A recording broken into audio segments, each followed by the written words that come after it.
Cada grande pandemia começou com um erro que alguém poderia ter evitado, uma decisão ignorada, um alerta silenciado, uma fronteira que não foi fechada. E milhões pagaram com a vida. Em outubro de 1347, 12 navios genoveses atracam no porto de Messina, na Sicília. Os marinheiros que descem dos convéses estão cobertos de furúnculos negros que escorrem pus e sangue. A maioria já está morta. As autoridades do porto mandam os navios embora imediatamente, mas já é tarde. Os ratos já desceram. As pulgas já saltaram. E com elas a bactéria Yersinia pestis, a peste negra, acaba de pisar na Europa. Esses navios vinham de Caffa, uma colônia genovesa na Crimeia. Os mongóis da Horda Dourada, liderados por Gianni Beg, estavam sitiando a cidade havia meses. Quando a peste começou a dizimar as tropas mongóis, segundo o relato do notário italiano Gabriele de Mussis, os sitiadores teriam catapultado cadáveres infectados por cima das muralhas. Historiadores debatem se isso realmente aconteceu dessa forma, mas o resultado é incontestável. Os genoveses fugiram de Caffa em navios carregados de ratos infectados, e a cada porto onde atracavam, Messina, Gênova, Marsella, Veneza, a praga desembarcava junto. As cidades europeias da época não tinham esgoto. Lixo e fezes se acumulavam nas ruas. Ratos viviam dentro das paredes das casas. O cenário perfeito para a multiplicação de pulgas portadoras da bactéria. Em 5 anos, entre 1347 e 1353, a peste negra matou entre 75 e 200 milhões de pessoas na Eurásia. A Europa perdeu entre 30 e 60% de toda a sua população. Cidades inteiras ficaram vazias. Vilarejos desapareceram do mapa. E tudo porque 12 navios atracaram num porto que não fechou as portas rápido o suficiente. Avança quase 6 séculos. Março de 1918. Um cozinheiro do exército americano chamado Albert Gitchell se apresenta na enfermaria do Camp Funston, dentro de Fort Riley, no Kansas, com febre alta, dor de garganta e dor de cabeça. Em poucas horas, mais de 100 soldados do mesmo acampamento apresentam os mesmos sintomas. Em poucas semanas, o vírus se espalha por dezenas de campos militares nos Estados Unidos. E aqui está o erro que transformou um surto local na pandemia mais mortal da história moderna. O mundo estava em guerra. A Primeira Guerra Mundial exigia o envio constante de tropas americanas para aliar a Europa. Navios superlotados, com soldados amontoados em beliches sem ventilação, cruzavam o Atlântico levando o vírus direto para as trincheiras francesas. Os governos aliados sabiam que a doença estava se espalhando, mas revelar isso significaria mostrar fraqueza ao inimigo. A censura de guerra proibiu a imprensa de noticiar os surtos na França, na Inglaterra, nos Estados Unidos, na Alemanha. Todos calados. O único país que noticiou livremente foi a Espanha, que era neutra na guerra e não tinha censura militar. Por isso, o mundo passou a chamar a doença de gripe espanhola, embora a Espanha não fosse a origem de nada. Era apenas o único país honesto o suficiente para admitir o que estava acontecendo. E o silêncio custou caro. Em setembro de 1918, a cidade de Filadélfia organizou um desfile gigantesco para promover a venda de títulos de guerra, os chamados Liberty Loans. Os médicos da cidade imploraram para que o evento fosse cancelado. O vírus já havia chegado ao estaleiro naval da cidade através de marinheiros vindos da Europa. O Dr. Wilmer Cruzen, diretor do Departamento de Saúde de Filadélfia, ignorou todos os alertas e autorizou o desfile. 200.000 pessoas se aglomeraram na Broad Street. Em 72 horas, todos os leitos dos 31 hospitais da cidade estavam ocupados.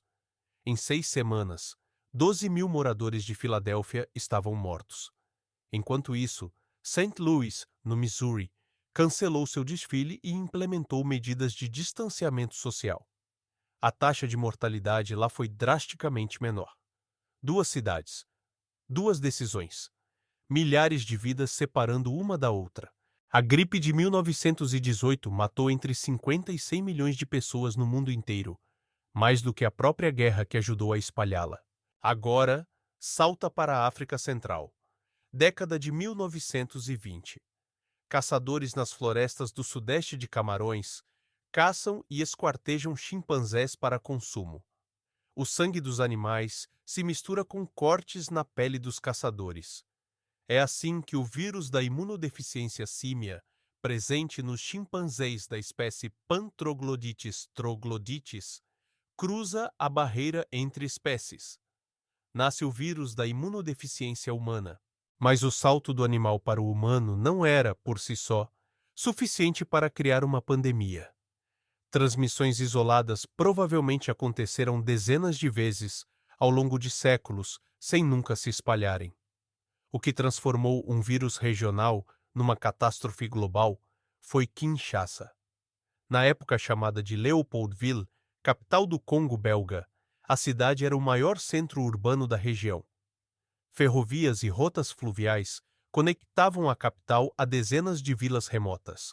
A cidade recebia um fluxo constante de trabalhadores, na maioria homens, criando um desequilíbrio demográfico que alimentou o comércio sexual. E tem outro detalhe devastador. Campanhas de vacinação em massa contra doenças tropicais, como a doença do sono, eram realizadas com agulhas reutilizadas, sem esterilização. O vírus encontrou em Kinshasa a tempestade perfeita para se multiplicar. Urbanização, trânsito humano, práticas médicas precárias e silêncio institucional. O vírus da imunodeficiência humana se espalhou pelo Congo durante décadas sem que ninguém soubesse o que era. A amostra mais antiga confirmada do vírus data de 1959, coletada em Kinshasa. Quando o mundo finalmente identificou a doença, em 1981, nos Estados Unidos, a resposta foi outro erro colossal. O presidente Ronald Reagan não mencionou publicamente a palavra síndrome da imunodeficiência adquirida até setembro de 1985. Seu porta-voz, Larry Speakes, tratava perguntas sobre a doença nas coletivas com piadas e descaso, chamando-a de peste gay. Enquanto a Casa Branca ria, o vírus contaminava o estoque de sangue americano. Hemofílicos dependiam de injeções de fator de coagulação fabricado com plasma de milhares de doadores. Se um único doador estivesse infectado, o lote inteiro ficava contaminado. Em meados dos anos 80, estima-se que metade dos hemofílicos nos Estados Unidos já carregava o vírus. Entre os casos graves, a taxa de infecção chegou a 90%. Reagan só fez seu primeiro discurso formal sobre a doença em abril de 1987. Milhares já estavam mortos. Até hoje, mais de 40 milhões de pessoas perderam a vida para este vírus no mundo. Fevereiro de 2003. Um professor de medicina de 64 anos chamado Liu Jianlun viaja de Guangzhou, na China, para Hong Kong. Ele vai a um casamento de família. Faz check-in no Hotel Metrópole, quarto 911, nono andar.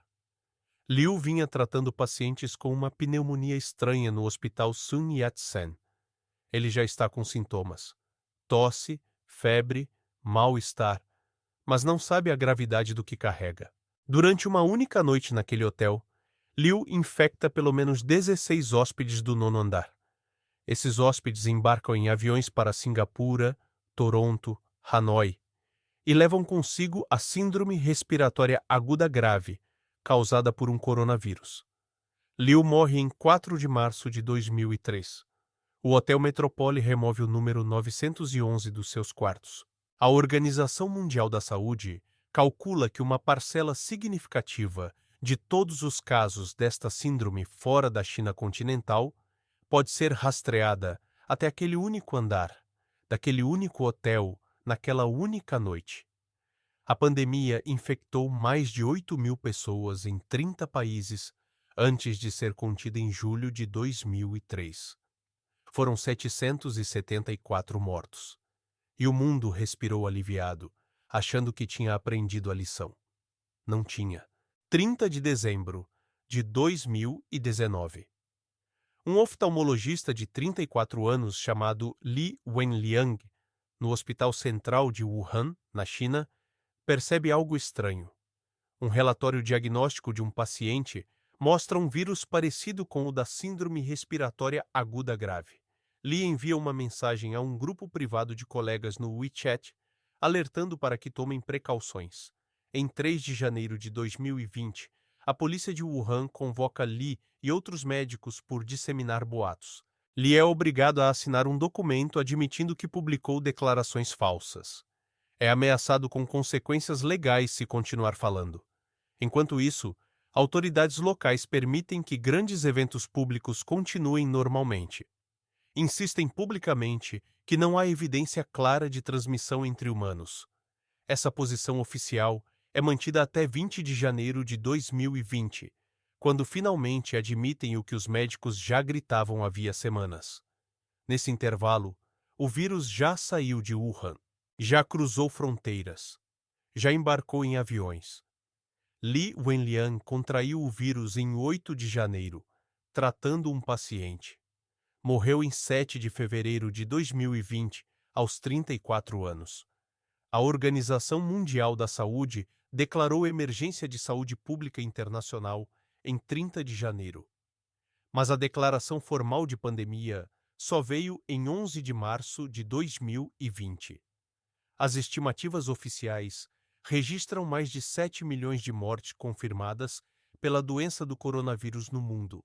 Estudos de excesso de mortalidade sugerem que o número real pode estar entre 15 e 36 milhões. E aqui está o padrão que conecta todas essas catástrofes.